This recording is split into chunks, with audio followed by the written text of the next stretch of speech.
welcome to Business Daily on Trust TV. My name is Chamun Dabeng. Let's talk numbers. We're starting off with the stock market this morning.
You're welcome back, and once again, my name is Chamun Dabeng. Well, Christmas and the New Year is so close that you can actually taste it on the tip of your tongue. Well, as the Yuletide approaches, Nigerians all over are making trips to spend the Christmas period with their loved ones. But transportation cost has hiked.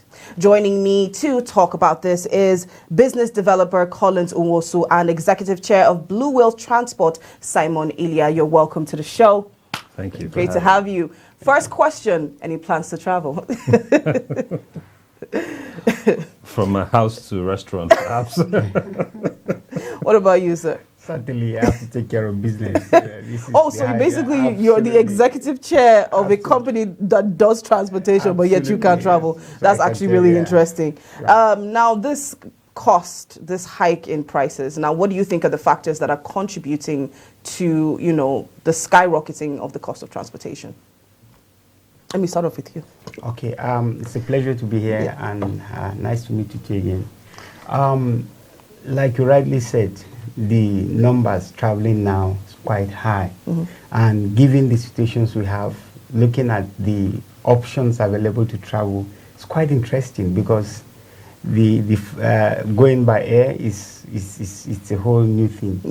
Rail, of course, you can always draw some form of conclusion. So roads basically is the mode with which everybody travels, almost everybody. So it's a challenge.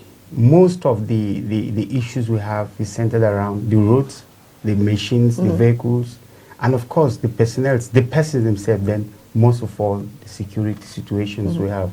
So it's really interesting because at the end of the day, people must travel. Mm-hmm.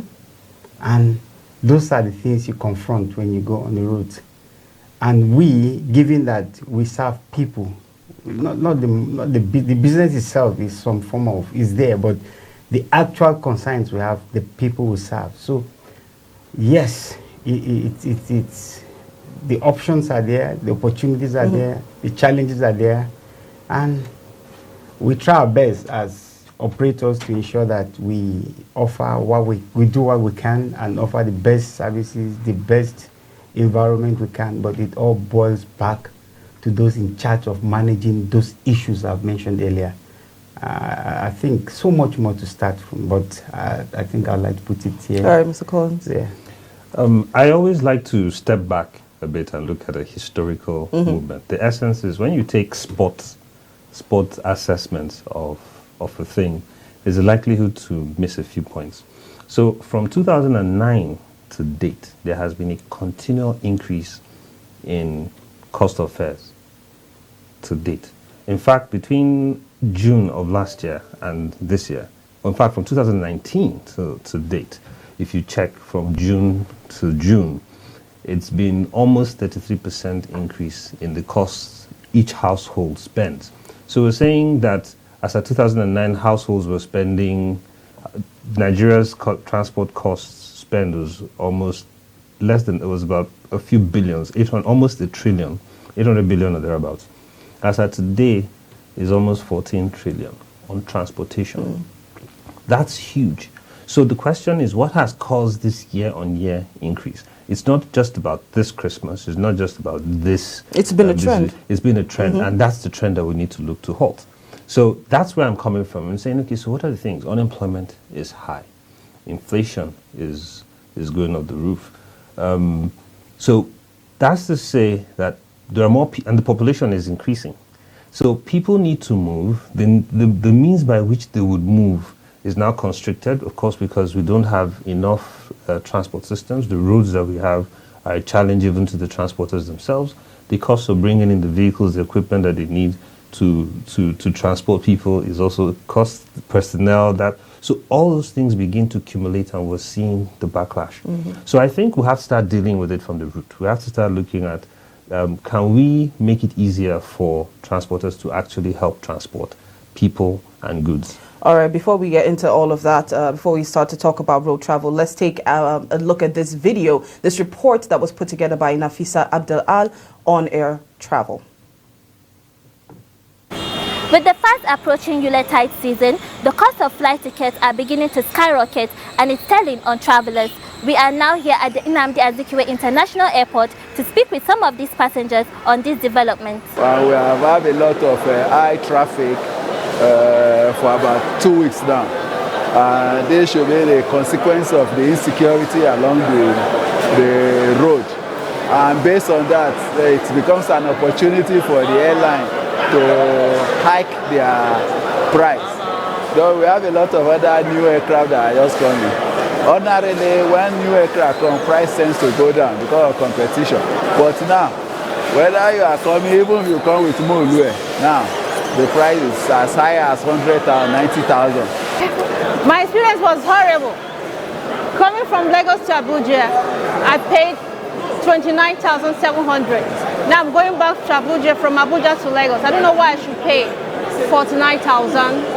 That's exploitation. I don't know. The reason I don't know, and upon that, it got to be delayed. And sometimes the flight gets cancelled. Today is a very, very bad day for me because on getting here, I missed my flight 30 minutes before the flight time. It's actually supposed to be for 45 minutes, but it was actually man-made because at the airport toll gate, to get into the toll gate, we spent about 45 minutes there.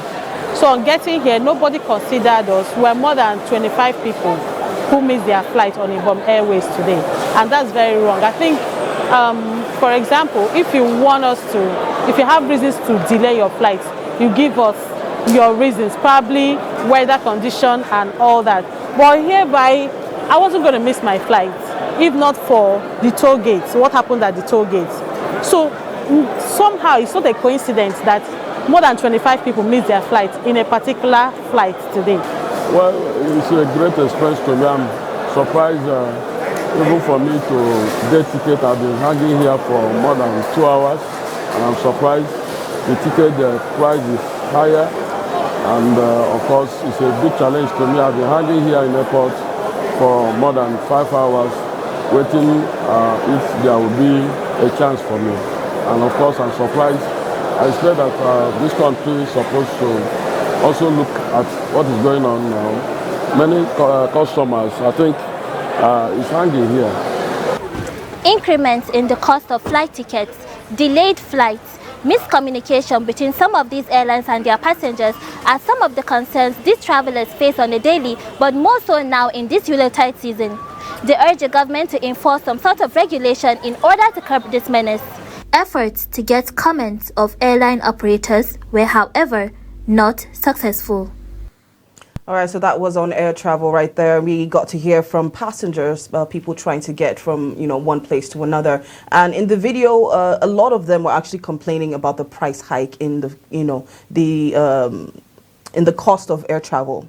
And one particular lady talked about how she had paid from Abuja to Lagos 20,000 plus, and then returning from Lagos to Abuja, it was now at about 40,000 thereabout. And, it's literally double the price already. And a lot of them were talking about how the government needs to come in and actually regulate these prices. And not only that, they talked about delays, they talked about cancellations. And we've actually seen this particular trend where people come out and they're now posting on their social media and talking about how they had to literally sleep in the airport so that they could actually get their flights, because their flights were either delayed or they were cancelled. There are a lot of situations that are going wrong right now when it comes to air travel. Now, what can be done by the government or the NCAA in order to fix these problems? Let me quickly say that from air travel, the perspective of air travel, there are already laid down rules. So one of the things that happens to us as Nigerians is that we do not try to take up what our right is. So if your flight is delayed by a certain time, there's an expectation from the airline. It is written in the rules. Government has already made that provision. If they now extend beyond a particular time, there are certain things that should be done. If they cancel, then they're supposed to provide you a refund on your tickets. They're supposed to provide you alternatives, accommodation, and all of that. But the thing is that passengers are either not aware or they don't have the time to say, there's no need for me to do that. So we need more passengers to become conscious of their rights and then enforce those rights. That's the first place to start, because already government, this used to be something that was, it was a trend, and then government saw fit to say, hey, this is what we should put in place. It's now for us as citizens to stand up and take advantage of the rules that have been laid down to make life easier. That would put certain people on the edge. It may be slow, but if you have one person, two people, three people, four people getting into that system and then getting justice for their complaints, which is the expectation, then we would have more people stepping up to the plate, and then would have the service providers, taking note that, if we do this, the Nigerians will step up and the passengers will step up. Well, there's always the question of the process. How long will it take? How difficult is it going to be? And I feel like to a certain extent is the factor that puts a lot of Nigerians off when it comes to pursuing these things. So even for Nigerians who actually know, like you said, they would be like, just let it go. So, precedents. We just have to decide that enough is enough. If you're not tired of the current situation, then it's going to continue. So until we stand up and say, as Nigerians, as passengers, as people who are in the system that were tired, then we will not pursue it. So let's pursue it. The thing is to set the right precedents. If we get one, then the second one becomes easier. The third one becomes easier. Then it becomes a culture to know that, hey, if you do this, the passengers are not going to sit back and relax. But because we're all chilling and nobody has the time, we're all hustling, we're all trying to, make sure that we don't rock the boat. We need to make your money. I don't have time to be going to court or pursuing some. Then we would continue to suffer the problem these will things, always continue. Yeah. All right, Mr. Simon, please, let's hear from you. Yeah. I think I love to concentrate on the land transport where I work and manage. There are lots of issues that when you want to look at the rate at which operators charge customers, there are a lot of factors that drive such rates. One, the cost of maintaining those machines, buses, etc., depending on which kind of vehicles operators use. Also, the security itself and the compliance to the COVID stuff, which has become very prominent now. It's of course at the center of our operations now.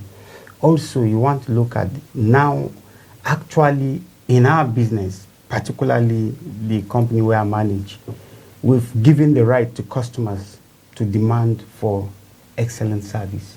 We place it in their hands. There are many tools we use to do that. However, I like to concentrate on the general, the global overview. The rates, for example, if you want to travel from here over a period of 100 kilometers, normally, naturally, there's a standard rate, which is calculated based on the fuel consumption, the wear and tear, etc., etc. Now, those are assuming the roads, the security situations, everything is put in place to work normal. You ordinarily charge a reasonable figure, and it will remain like that for a long time.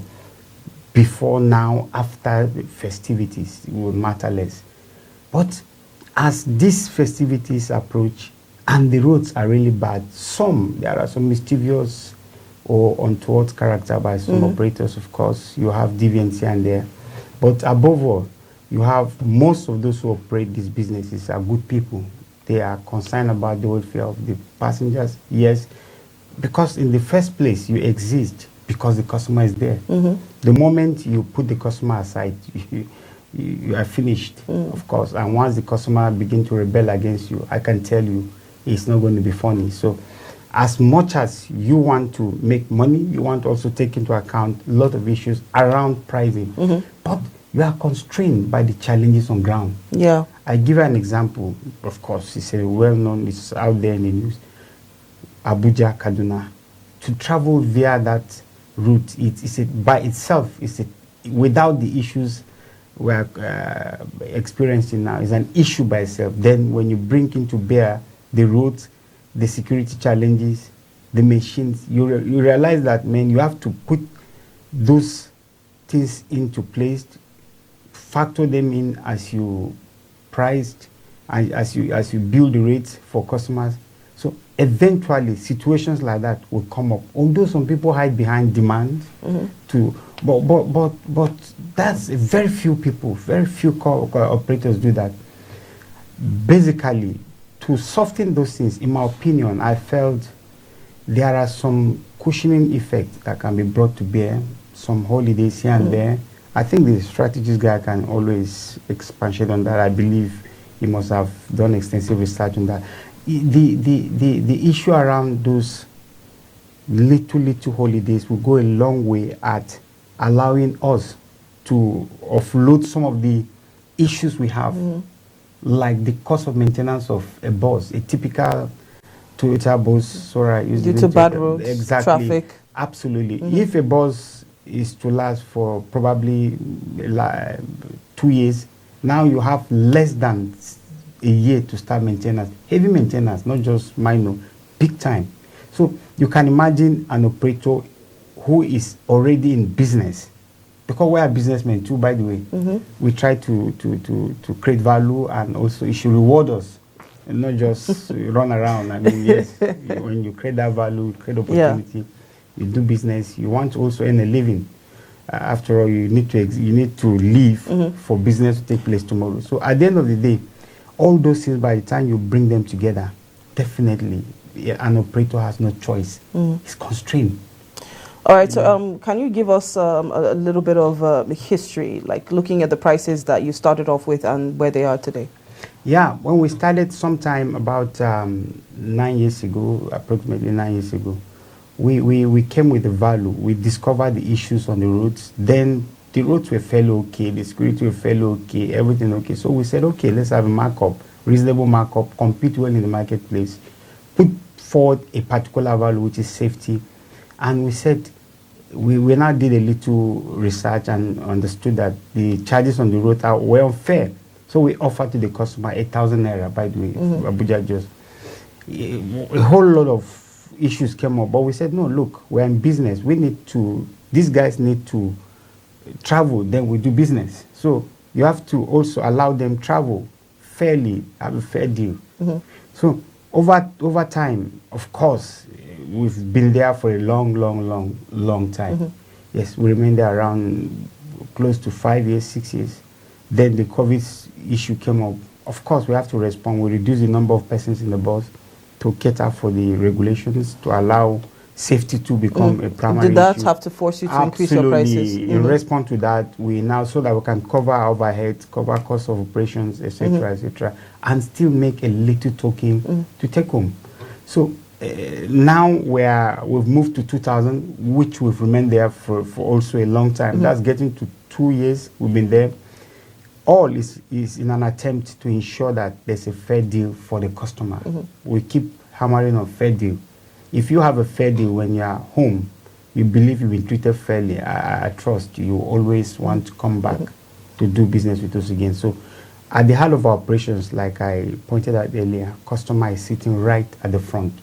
We try to, as much as we can, to concede a couple of things, but there are a lot of constraints too. I've said them earlier on, so much. And of course, in the midst of all this, you have to also build capacity within your system so they deliver on their objectives, and eventually that value is created in a same environment. All right. Okay, let me come to Mr. Collins here.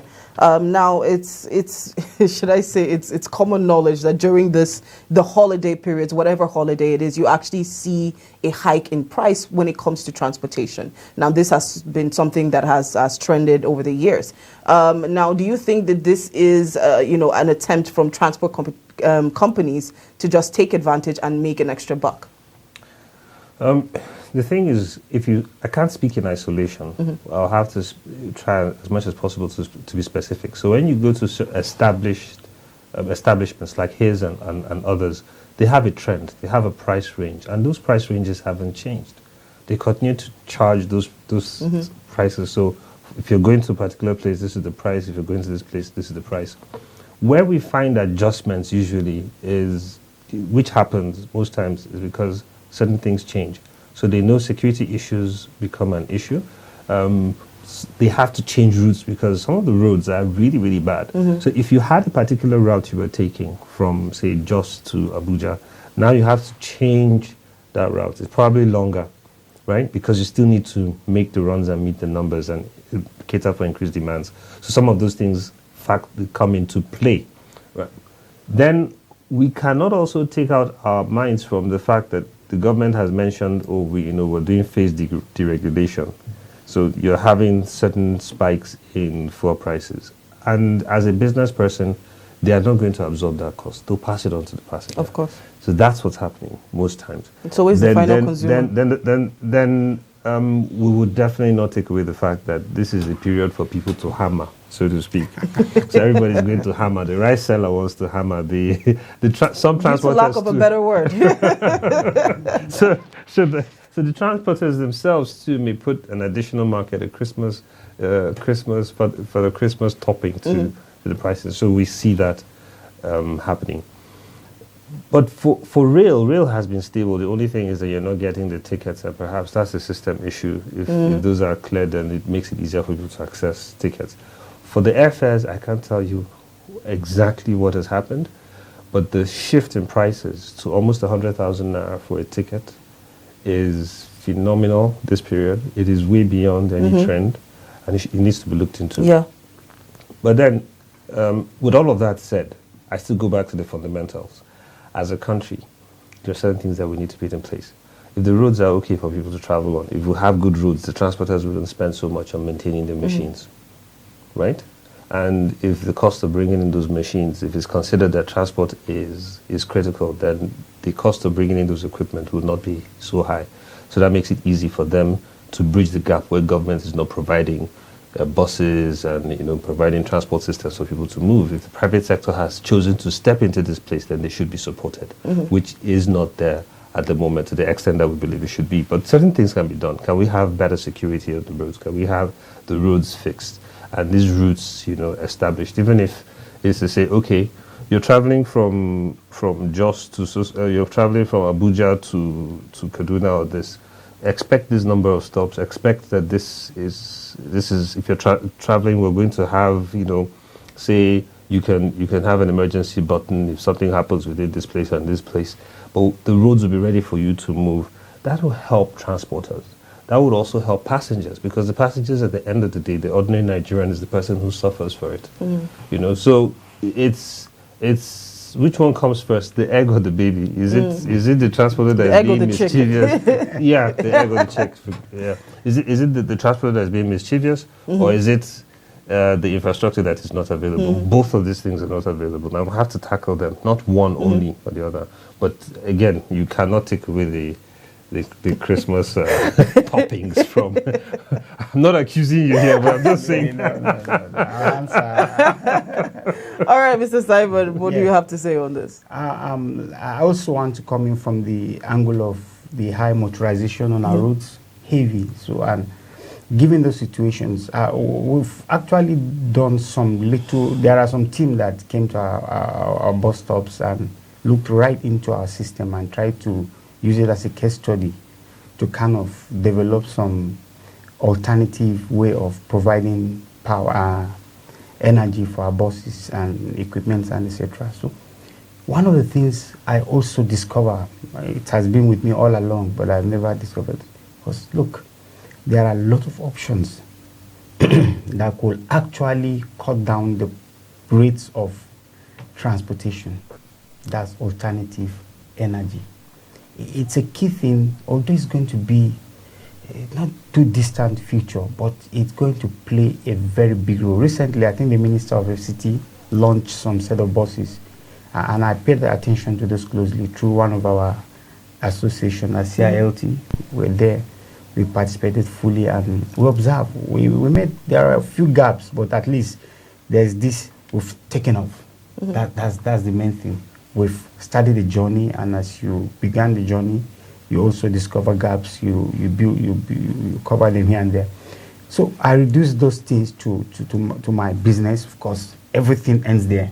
The talk, everywhere we go, it ends, you have to earn a living, right? So we try to see, okay, among the machines we use, the equipment we use for our system, how do we incorporate those kind of renewable energy into them, such that there's no missing word. If I say the rate will drop, yes, it will drop.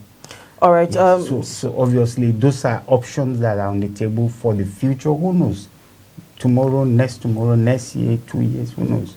All right, so my last question for the day. As we know, fuel subsidy is going off by 2022. Now, how do you think this is going to affect the transportation, sector in 2022? I've been trying to dodge away from that. It's interesting because there are a lot of things that will bring with it the subsidy stuff. And basically, in our own field, which is the transportation, it's something we want to have some level of constancy. We want to know what is happening today, tomorrow, next tomorrow. Will there be fuel at what rate? He mentioned something about the uncertainty of prices. You come here, you want to buy 10 naira, you just move forward. You hear 20 naira. You have no choice. Already, you're out of fuel. You need to move. People are move. So, we need that to happen. However, the system, the process, the palliative, the issues that goes with it, I think that might be out of our hands. We just want some level of consistency. Let's establish that by Monday, we'll buy fuel at XYZ. By Tuesday, we'll do the same. Come 1 month after, is the same thing, and it will be available for our youth. So we now sit back and like most of the things we do in our system, I keep referring to our system. I hope you understand why I'm doing that. So one of the things we'll be doing is we'll engage our customers, stakeholders, and because in the first place, we exist because they are there. So engage them further, and then we can really see one or two things. All right, so it's necessary. All right, so we do have to round up because we have run out of time for today. But yes, the truth is that something needs to be done because it has become, should I say, a really frustrating factor for many Nigerians out there because they do want to be able to spend the Yuletide season with their loved ones, but the cost of transportation has held back quite a few people from doing that. So there is a necessity for the government to step in and fix a lot of the problems that we have today. All right, so we've come to the end of our show for today, and I would like to thank my guests in the studio. Thank you so much, Mr. Collins and Mr. Simon, for being a part of the show. And to all our viewers out there, thank you so much for watching. Don't forget to follow us on all our social media platforms. That is Trust TV News. You can find us on Facebook, YouTube, and Instagram. Just look us up. You'll definitely see us. Well, once again, my name is Chamun Dabeng. Come back again for more Business Daily. Let's talk numbers.